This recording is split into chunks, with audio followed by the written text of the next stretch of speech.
Coming up on today's Locked On Dodgers, the Dodgers get swept. We're going to talk about their bad base running. We're going to talk about replay review, and we're going to talk about somebody that could replace Kevin Pilar if he goes on the injured list because his shoulder popped out. So that's what's on tap. So make sure to keep it a Locked On Dodgers.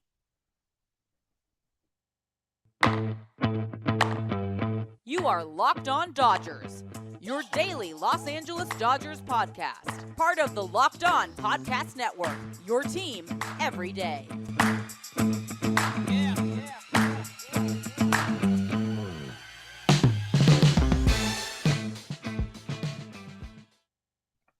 Yo, Dodger fans. Welcome to Locked On Dodgers. We are part of the Locked On Podcast Network, the #1 local sports daily podcast network. Locked On, your team every day. Thank you for making Locked On Dodgers your first listen of the day every day. You can find us wherever you find podcasts and on YouTube simply by searching for Locked On Dodgers. If this is your first time watching, I am Samperio. This is my co-host, Jeff Snider, and we've been the host of Locked On Dodgers since 2019. We've been here a while, and we've both spent some time. We actually met covering the team with media credentials, but we've also been to many games as fans, and we've seen it just about all in our time as Dodger fans. So that's who we are. We're going to talk about the Dodgers sweep by the Pirates. But first, just a quick reminder to subscribe and follow on social media. So do all that kind of stuff. If you hear any thumping in this episode, for some reason, my neighbors or my upstairs neighbors have seemed to decide to do a project at 9:42 in the morning. It's not the continued thumping that the Pirates gave to the Dodgers the last 3 days at Dodger Stadium. The first sweep by the Pirates over the Dodgers at Dodger Stadium since 2000. The first 3-game sweep the Dodgers have had at Dodger Stadium since 2018. There's a bunch of stats like that. We're not going to go over all of them, but yeah, Jeff, we talked about after the first game how the Pirates had kind of blown their load, as they say it in unkind terms. My son listens to this show, Vince. And it didn't work out. Yeah, they sold out for the first game, and then their offense stepped up. Their defense really stepped up and picked up, knowing that they didn't have their best reliever available the last 2 games. And yeah, I mean, we're going to talk about plenty of things the Dodgers could have and maybe should have done differently in this series, but you have to give the Pirates credit. The Pirates played really, really well this week, and they earned that sweep. They were, I don't think they're a good team overall. They were a good team the last 3 days. And, you know, that's credit to them. Good defense really, really can help a lot. I'm glad the Dodgers are done playing the Pirates for the year because Ke'Bryan Hayes is one of my favorite players. And I felt bad the last 3 days having to hate him with a passion because he's so freaking good. But so I'm glad they're done. So I can go back to just loving that dude and wishing that the Pirates would trade him. But they signed him to a long-term contract, so they probably won't trade him to the Dodgers. But, you know, a man can dream, okay? Yeah, it was not a fun last 3 days. Pretty much every game followed a similar thing. The Dodgers got down early. One time they were up for not even a half an inning. That was the only time they had to lead the entire series. They were down the rest of the series. And yeah, we're going to talk about specifically the bad base running. The Dodgers got the leadoff runner on, I think, 6 of the 9 innings, or at least 6 of the 9 innings. They had second and third, nobody out, bases loaded, nobody out. And I think one other situation with multiple runners on and nobody out or 1 out. Only came up with 2 runs. Mookie hit a 2-run home run in the 9th, which was good to see on his end. But yeah, it seemed like, at least in this game specifically, the Dodgers may have run themselves out of a couple innings or out of a couple runs, but not necessarily anything that was egregious, I don't think. And I think you felt the same way. Yeah, they had 3 guys thrown out on the bases, and that sounds bad. And it even looked bad. The first one, Kevin Pilar getting thrown out at third. It was Mookie Betts hit a ball up the middle. The shortstop made a nice play going to his left, and he made a great throw to third base. You know, the fact is basically Mookie Betts hit the ball too hard, and that shortstop just made a perfect play. And that shortstop was kind of one of their weak spots, one of their only weak defensive spots this series. He's had a few issues. And so, you know, Pilar, I think he basically did what's right. The rule of thumb when you're on second base is if it's hit to your right, you stay. If it's hit to your left, you go to third. It was hit to his left, and he went. And but a great play by the shortstop, a good tag by Ke'Bryan Hayes. and Pilar was out. I don't think, you know, yeah, I mean, chances are if he doesn't go, Mookie's probably out at first base, and uh, in the end, it's one out either way. But it's obviously the difference between a runner on second and a runner on first.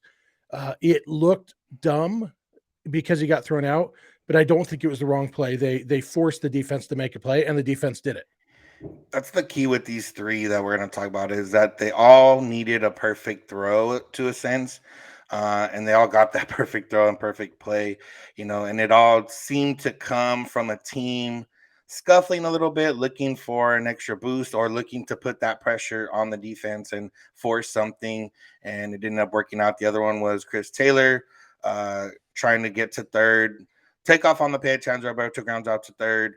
Brian Hayes looked them, but if realistically, if Brian Hayes would have gone to second, he probably would have got Taylor. Taylor was going the whole time. He had already rounded second, it looked like. But he ended up getting thrown out at third. Brian Hayes backs up, picks the ball, and makes the tag. So, it's something that Taylor was looking for, and it didn't work out. And the last one, Gavin Lux getting thrown out at home on a somewhat shallow fly ball to center field. But even that one took a perfect throw, and it was a close enough play at the plate to where you don't have any issues with it. And it's not like the Dodgers were hitting with runners on base, but it's not like they were hitting with runners in scoring position. So it's not like they were going to get those runs anyways. Yes, a single did come after Taylor got thrown out, but Taylor on second base and Austin Barnes up, it changes that whole at bat anyway. So it was just one of those things.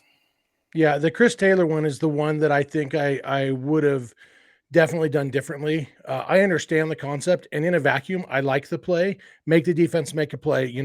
It's that aggressiveness. We've been wanting the Dodgers to be more aggressive on the bases for a few years, and that's part of being aggressive. There's a reason they're called high risk, high reward moves. The first part of that is high risk because sometimes you get out. So in a vacuum, I like that play. I don't like it with Brian Hayes. When forcing the defense to make a play is one thing, but when the third baseman is literally the best defensive third baseman in baseball, and yes, I said that. I know Nolan Arenado and Matt Chapman exist. Brian Hayes is the best defensive third baseman in baseball, and I don't think that's the guy you force when you're already in scoring position with one out. I understand there are advantages to being at third base because then you can score on a sac fly. But I think of that you have to be satisfied with being in scoring position with one out instead of saying, "Hey, Brian, can you do this?" Because the answer is almost always going to be yeah. As for the Lux tagging up, yeah, they kind of had to. Trey Turner ideally would have hit that ball. But they had Justin Turner coming up next. Justin Turner, you need a hit with two outs. And so with Lux's speed and, Brian Reynolds has a solid arm, not an amazing arm. And so it made sense. And it took an illegal block of the plate to get him out at home, which, they might have challenged if they'd had any challenges left. And, do with that segue what you will, host Vince. Yeah, that's what we're going to talk about next. We're going to talk about replay review, and Jeff has looked up some things and he's ready to go. So, but before we get into that and before we let him do that, let's talk about Rock Auto, because Rock Auto is there for you when you need a car part where you need a part for your car or truck. And with this, the amount of makes and models now in this time and day, it's impossible for your local chain store to have everything you need. But rockauto.com can have everything you need right there in an easy to find place and can get to your door within the next week. So head over to rockauto.com, check it out. You can save up to 100% on some car parts. If you're looking at a Honda Odyssey, a fuel pump, chain store is $353, Rock Auto $216. That's over 100% savings right there. You don't have to be a guy that works in a mechanic. You don't have to be a mechanic. You don't have to work at a body shop. You don't have to work at a dealership. Everyone gets the same price at rockauto.com, and they've had the reliably low prices there for a while now, and they've been online for over 20 years. So head over to rockauto.com, check out their easy-to-do website, find what you need for your auto or auto part needs. Find what you need for your auto part needs. And if they ask how'd you hear about us, in that box, let them know Locked On sent you. Amazing selection, reliably low prices, all the parts your car will ever need. rockauto.com. We have something else for you, an important favor to ask. We put together a survey so we can learn more about listeners like you and make your favorite Locked On podcast even better. This is your opportunity to tell us what you like and don't like about Locked On Podcast. So go to lockedonpodcast.com/survey right now to get started. It won't take long, and everyone that completes the survey can qualify for a chance to win one of 10 $100 Ticketmaster gift cards, get you some tickets to some events. Take our audience survey, go to lockedonpodcast.com/survey, and we thank you for your help in advance. All right, Jeff. So, like you mentioned, the Dodgers could have potentially reviewed that play with Gavin Lux going home. They were not able to because of an earlier replay, which is one of a few that they've seemed to waste this year. They've been one of the better teams, or at least from us watching every day, it seemed like one of the better teams in terms of success rate for replay reviews, or at the very least, at least asking for reviews on plays that are close enough to ask for reviews. We've seen a few this year that it seems like they've kind of taken a stab in the dark, especially earlier in the game. But I don't know what I know you're going to talk about that, but also what else do you have in mind for replay reviews? Yeah, well, we accidentally learned during Clayton Kershaw's in-game interview a couple weeks ago that if the replay guy tells the guy on the phone 50-50, the Dodgers challenge it. That's kind of their code word, and Kershaw felt bad about divulging that secret. I feel like I don't know. I feel like they're getting some 50-50 calls on plays that aren't 50-50. I remember early on in the replay era, I was listening to another podcast that was talking about replay, and their kind of thesis was that if you're not losing any replays, then any challenges, then you're not challenging often enough because you're leaving some on the table. Basically, their theory was it's better to lose some challenges, knowing that you got to take a risk in order to get the rewards. I don't know that that's true anymore with the current replay system, because I feel like we have enough data that we know what's going to get overturned and what's not. Even when, on social media, you'll see it a lot when there's a play that that doesn't get overturned, and you'll see people say, well, what's the point of even replay if they're not going to get it right? I don't understand how this works. It's because you don't know the rules. Then there are plenty of problems with the replay system. I have a lot of issues with the way replay was implemented, but under the current system, if it's not clear and convincing, they are not going to overturn the call. And I feel like the 30 seconds that a team has to determine whether or not to challenge should most of the time be long enough to get a pretty good idea. Are we going to have clear and convincing evidence? And, late in the game, like there was the play. Now, well, I'll give you the numbers first. The Dodgers tonight was their 14th challenge. They have been successful 4 times. That is 35.7%. That's bad. The leaders this year are at about 73% success rate. 73% might be too high. Maybe they aren't being quite aggressive enough. I don't know. 35.7% is way too low. It means that they are wasting them. Some of them, there was the play after the Max Muncy error at second base when the winning run scored on the game. The game was literally over. The Dodgers lost that challenge, but there was no reason not to challenge that. So I don't hold that one against them. And so you do have to look at the specifics. There are some, if it's late in the game, if it's the 9th inning, yeah, be riskier because the chances are lower that you're going to need that replay. This one in Wednesday night's game, Chris Taylor was out twice. He was tagged before he got to the bag, and Hayes still had the tag on him after his hand came off before his foot got there. Chris Taylor was out twice. There was no reason to challenge that play. And then the next inning, they had a play at the plate. I don't know if replay would have determined that Heineman violated the block in the plate rule. He did violate the rule. I don't know if replay would have given it. They may have said that the throw took him into the path of the plate because we've seen them mess up that call before, even with replay. Wilson Contreras consistently gets away with it. Even though, I don't understand why he's a major league catcher without understanding the rules, but he gets away with it. So maybe good for him. But anyway, maybe I'll talk about that next time they play the Cubs. But I don't know if they would have won that challenge, but it would have been nice to have that challenge. That's the tying run right there. And Lux was out because he slid into Heineman's foot that was blocking the plate. Would have been nice to have that challenge.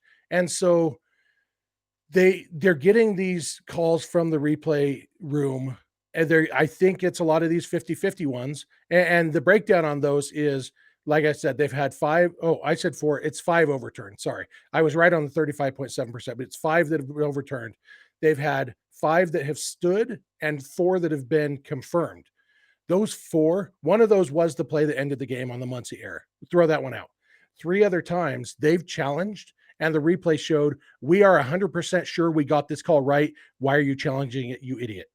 Uh, the I feel like it's almost unacceptable, except in very rare instances, to have a challenge where the call comes back confirmed. If you do that, you messed up. You should not have challenged. Yeah, and I don't know. Like I said, this year's been weird. They had the one, was it the first inning they challenged one? If I forget which game was, what the challenge was, but they challenged in the first inning of one that didn't look off one replay. It didn't look like they were going to win that challenge. So yeah, it's been one of those where I don't know if Dave Roberts was asked about it or has been asked about it this year. Maybe that's something that might come up, but yeah, I don't know what exactly, I don't know. I would imagine they have the same person back there. I don't know if they got a new person. I don't know if anything's changed on their end. But yeah, when the Dodgers come down to it, it hasn't worked out yet.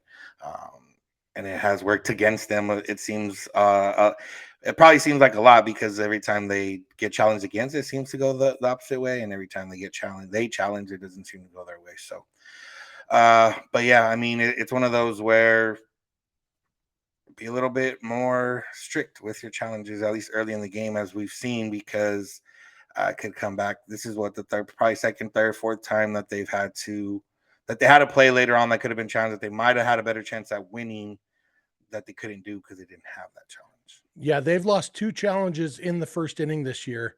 I think the one you're thinking of was against the Pirates a few weeks ago when they challenged on the flyout when Brian Reynolds had rounded second, and they challenged whether he successfully tagged up or retouched second on his way back to first base.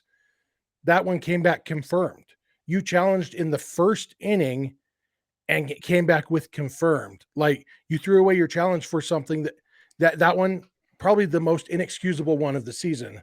It's yeah. I mean, I know it's hard. I know it's a hard job.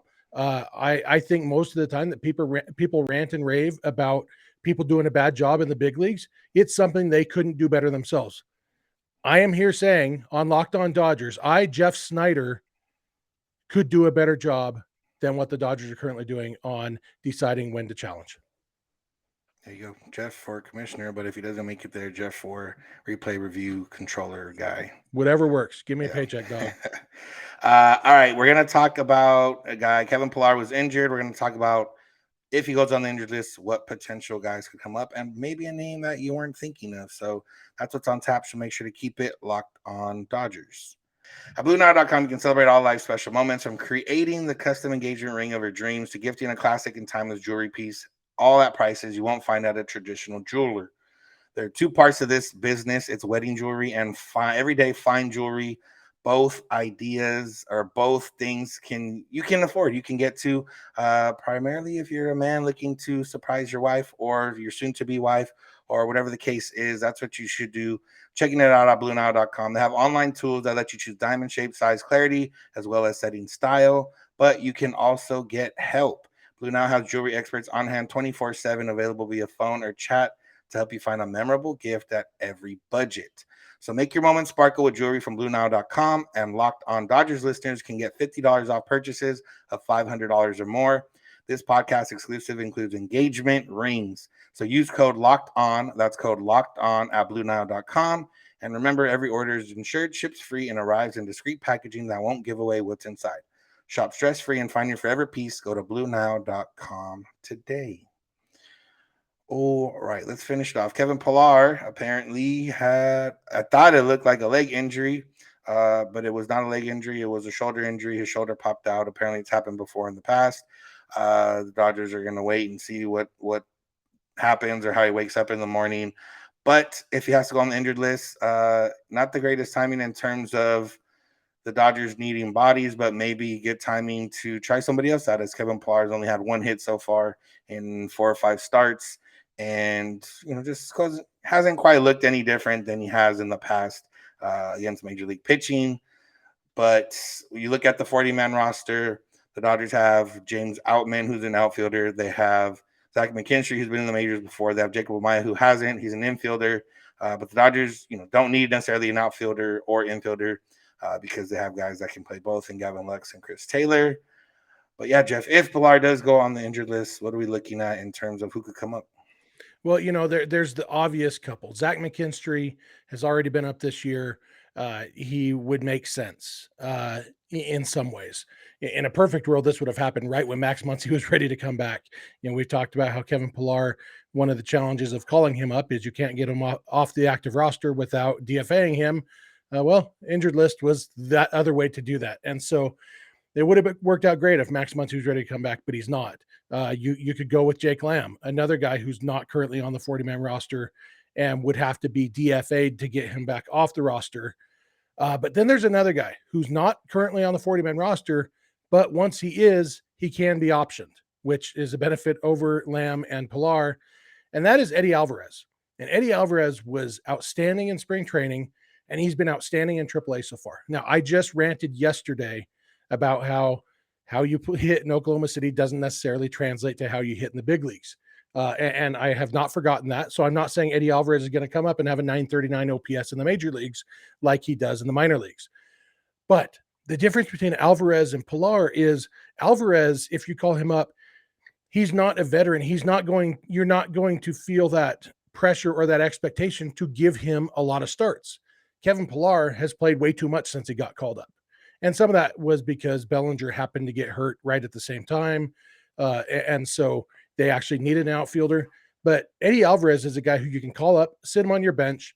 He's great defensively. They've even played him in left field some this year in the minors to turn him into even more of a utility guy. He's mostly an infielder, but they've played him a little bit in the outfield. He can fill in at a lot of positions, including second base. That's one of his main positions. Well, if you have Gavin Lux as your starting second baseman, Gavin Lux is also your fourth outfielder, that's great. If for whatever reason they need Lux in the outfield, Eddie Alvarez slots in at second base.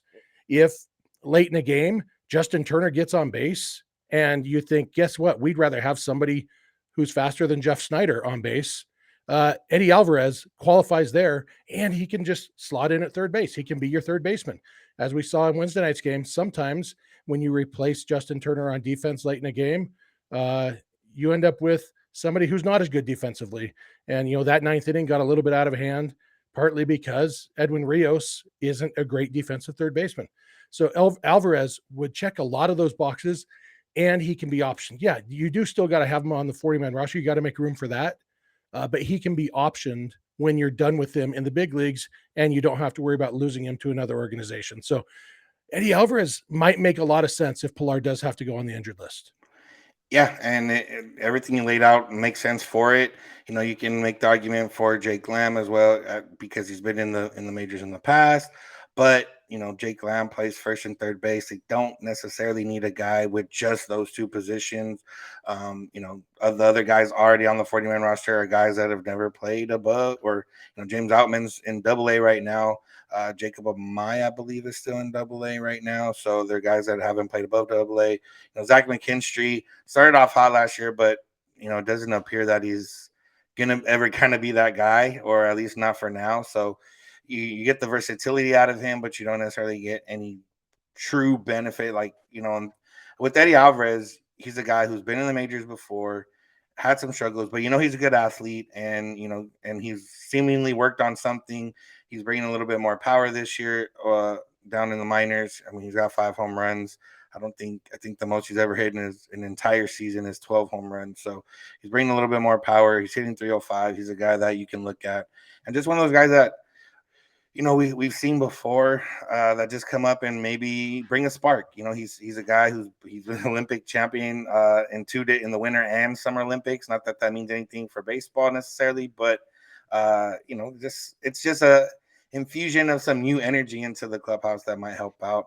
That maybe Kevin Pilar and his return to Los Angeles didn't quite bring about. Yeah, and if you remember back to spring training, what Dave Roberts said about Alvarez and Jason Martin, specifically those two, he said, first off, just getting those guys in our organization is huge. If you look at last year, we had some guys who were cutting their teeth, and when we were calling on depth, it was tough. But to have those guys raise the floor, not to say it in a demeaning way, those guys are major league players. This situation is almost exactly what they envisioned when they acquired Eddie Alvarez. The only question is, can you make a permanent spot for him on the 40-man roster? And I think there is enough room there. I mean, even when you talk about there's guys on the 60-day injured list, they're going to have to make room at some point. And I think they can make enough room for long enough that it's worth going with Eddie Alvarez. Yeah, I mean, just looking real quick, David Price, that the cat's going to come calling for Price at some point. Maybe they accelerate that. I doubt it by tomorrow if Pilar does go on the injured list. But a guy like Reyes Maranta maybe goes on the chopping block or something else. I don't, maybe. No, I think it's a little too early for Muncie to go on the 60-day, but they can figure it out. But whatever the case goes. But yeah, Eddie Alvarez could be a guy. If not, I would imagine Jake Lamb or it's got to be one of those two. I don't know if they call up one of the younger guys to come up in this type of spot. Zach McKinstry would be the other Oh option. yeah. So, but yeah, the Mets are coming into town now. I think they're still second best in the NL behind the Dodgers. I don't know, or maybe they won. I don't know if they passed the Dodgers on Wednesday, but yeah, Jeff, with the Pirates now in the back end, looking like I think what was it in 2017 or 2018, one of those years. They went 1-6 against the Cincinnati Reds, who weren't good that year, and they ended up making the World Series. So it's not the end of the world, but it's just frustrating, just especially how the games went the last 3 nights. But now with the Mets coming into town, or anything you want to reflect on real quick on the Pirate series, or anything you want to talk about with this Mets series real quick? All I know is this episode's coming out on June 2nd. Do you know anything special about that day, Vince? No. If you had asked that about February 23rd, I would know the answer. I don't. I know my birthday's in June, but I never remember what day. It's June 2nd, Vince. My birthday's June 2nd. That's today. Thanks for remembering. I appreciate it. It means a lot to me. I would have remembered on tomorrow's episode. But yeah, hopefully the Dodgers get you a win on your birthday. Mets coming into town. No Scherzer, no DeGrom, but their offense has been rolling and their starting pitching has been good enough. And we'll see what happens. The 2 top teams in the National League are finally going to face each other. So that's what's coming up. 4-game series. We'll talk about game 1, the last episode of the week, and then we'll get into the weekend stuff on Monday. That's gonna do it for today's episode. Thank you all for listening. Thank you for making Locked On Dodgers your first listen of the day every day. Make sure to check out Locked On MLB for your second listen with our pal Sully. He's over there bringing you a fresh perspective on MLB daily, and he's the #1 daily league-wide podcast. So go check it out on Odyssey app or YouTube or wherever you find podcasts. You can find us on social media, Twitter and Instagram at Locked On Dodgers. Jeff is on Twitter at Snider. I'm at Vince Samperio. DMs are open on all those accounts if you need to get a hold of us. You can also get a hold of us via email, lockedondodgers@gmail.com, or via voicemail text at 323-863-5625. We're here every weekday morning, and we hope you'll be with us when you get in your car. If you're at home, tell your smart device, play podcast, Locked On Dodgers. And remember, you don't have to agree. You just have to listen. Have a good one. We'll talk to you tomorrow.